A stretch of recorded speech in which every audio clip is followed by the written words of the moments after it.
जंगलाचा राजा सिंह आहे हे लहानपणापासून ऐकलं आहे, पण कळलंच नाही की जंगलातला राजा सर्कशीतल्या पिंजऱ्यात रिंग मास्टरचे कोडे कधीपासून खायला लागला. वाईट आहे, पण आता तर ही जनसंख्या पण त्यांची संपुष्टात आलेली आहे. पण अशाच परिस्थितीत अगदी न्यूक्लिअर बॉम्बच्या हल्ल्यापासून पण स्वतःला वाचून कोण टिकून राहिलं माहिती आहे का? कॉकरोच. कारण ताकद नेहमीच जिंकत नाही, पण अडॅप्टेबिलिटी मात्र नेहमीच जिंकते.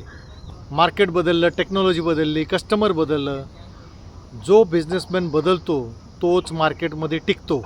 कधी काळी लग्नाची ॲल्बम करणारा छोटासा स्टुडिओवाला आज रील्स आणि शूट्स करायला लागला आहे. त्याचा सोशल मीडिया एजन्सी सुरू झाली, तो टिकला.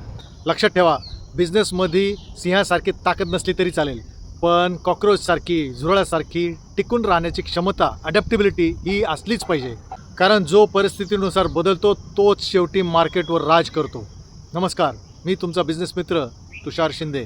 मला तुमच्या झिरो टू हिरोच्या प्रवासामध्ये पूर्ण विश्वास आहे. मला 100% गॅरंटी आहे, तुमच्यात एक धमक आहे, एक ताकद आहे, एक जज्बा आहे. फक्त तुम्ही स्वतःला सिरियसली घेण्याची गरज आहे. विचार पटले असतील तरच लाईक अँड सबस्क्राईब करा. जय महाराष्ट्र.